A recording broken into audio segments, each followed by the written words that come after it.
All right, should be up and running here in just a second. Both streams should be live now.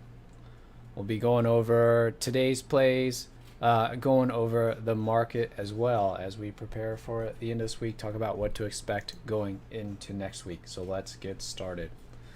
Good afternoon. This is Ifan from the Strategic Day Trader, and this is your market wrap for June 10th, 2021.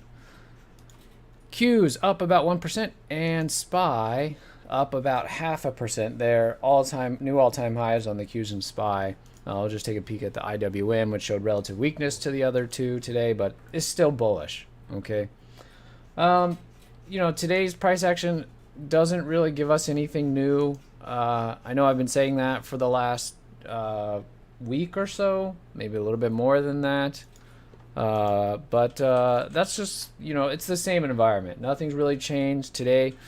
Yesterday we had a mostly inside day. Today we broke out by a little bit, but then also mostly stayed within the range. So if there's nothing, significantly happening, then we're not going to, change the bias, and we're still a couple setups away from switching to a bearish bias. So barring any kind of significant gap, catastrophic kind of event, yeah, we're just going to stay bullish going into tomorrow. Okay. So, yeah, if you've been tuning in for the last week or so, you've been hearing the same thing, right? Low momentum market, but bullish. And the more that we zoom out, the more bullish. I mean, you can't really be anything else when the SPY looks like this, right? New all-time highs.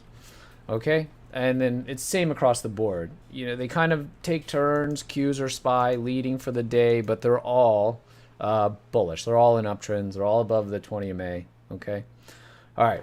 Let's get into today's plays. Today, I don't think I did a very good job of finding the right plays. What I think who really stood out today were people in the room. There's a couple of people, that do it consistently on a daily basis, but on a day like today, I thought there were a couple of people just really, really on top of things, mentioning things before they go, mentioning the setups. So I definitely want to highlight those contributions. Okay, but we'll start with the ANY. ANY, nice daily gap here. Okay, clearing this red bar. Okay, I did give you numbers on this one to play. It was just a 2-minute base breakout. Kind of a big stop. Also, really tough to manage. You can see how deep the pullback is. And then, eventually kind of trails out here. And then a second kind of deep pullback here. Okay. So, and that's what's tough about what we're going to look at some of these others, but we talked about it yesterday too. A lot of these smaller cap names are just what's moving a lot, are getting the big moves. And so, just because they're lower price, it actually can make them even more difficult to trade. Of course, like something like the RH, which is going to have like $1 to $2 spread, is not easy to trade. But even these, because you're going to be playing bigger share size, like on this ANY, makes it, its own unique challenge. So, yeah, this was good on the ANY. The gap was good. We talked about it while I was on the mic. Was really, really sloppy too. So I know some of you played it and did just fine on it. So that's good on the ANY. AEI, nice mention here as it was kind of breaking out of the range on this AEI. Good daily on this one as well. Okay. Grinding higher and then kind of breaking out into some void area. And then the ASAN, really nice here. This is a little bit like the CVA yesterday. Kind of a deep pullback, but then sets up a secondary base there after the pullback. And then from there, closing up at the highs. A lot like the CVA yesterday. So the ASAN, I know someone in the room put this out. That was a really good mention over lunch there. So nice job there putting that out. I know he did decent on this as well. So yeah, so like this ASAN, AEI, these were ones that really the room, someone, the room put them out. Like something on like the ANY, I'll give you the setup before it triggers, right? The numbers and stuff. And so what I saw today was actually some really nice mentions from the room that were really, really good. And then LTHM was the best short here today. Really nice. Sammy traded it. Gave you the numbers on this. That was pretty good on the LTHM.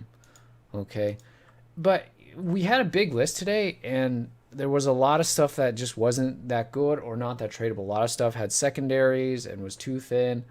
So, today, as was the case yesterday, really try to focus on all around good setups, as close to flawless as possible. If you look at the gaps list from today, let me just see. We'll pull up the up list from today.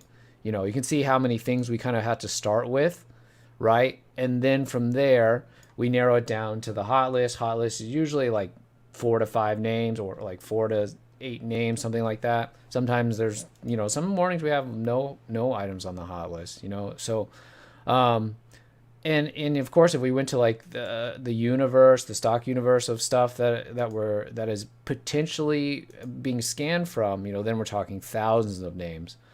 So, so the stuff that people are putting out, these, really, really helpful. Okay, really good. And these, I think, were both on the gaps list. So, there was a good job staying focused and pulling these out. So, but overall, I think today, if you didn't do too much, if you stayed out of trouble, I think that's fine. And I think that may be the case. We're in a low momentum market, and we're out of earnings season. Okay, so well, I like to go over what's working and also good setups that I didn't see follow through, or things that I played that didn't work. The point is not to say, oh, here are all the things that you should have played. Here's what's working. Okay, so as we go into tomorrow, we can see kind of what the setups look like, right, that we can look for that are working. Okay, so that's kind of the point of this. If I think, there was something to note, like the tricky management on the A and Y would have been tough, to live through all this pullback, and then especially on the runner trail to the hourly is not a good trail at all. But if you're sticking to the management, that's what happens. Then I'll make note of it. But otherwise, it's more just to prepare us for what to look for tomorrow, what's working, because we go through the TPM, we go through the course, we learn the patterns, we get familiar with the tools, right? But different environments call for or different tools work best in different environments, right? So hopefully you did well today or stayed out of trouble. Like I said, I don't think it was the kind of day, if it's earnings season and I think there's a lot of things to do, I'll tell you. I'm getting more aggressive. I'm taking more plays. As long as there's, a good picture of power, it's worth a try. Right now, it's not that way. I think it's you want to have as good of a gap and then as good of an intraday setup as you can, and just acknowledge some things that support resistance. It's aggressive to play, to be playing long into resistance, shorting into support, because it's just not the environment that we're in, and it's not earnings season. Okay, hopefully that makes sense. Okay, because I'd love to say, here are all the things. The trading environment's great. Here's all the plays. Play everything. You're just everything's working, and sometimes it's like that, but just not the case right now. All right. That's going to do it for today's market wrap. We'll be back at it tomorrow to finish out the week, and I will talk to you then. Have a good evening.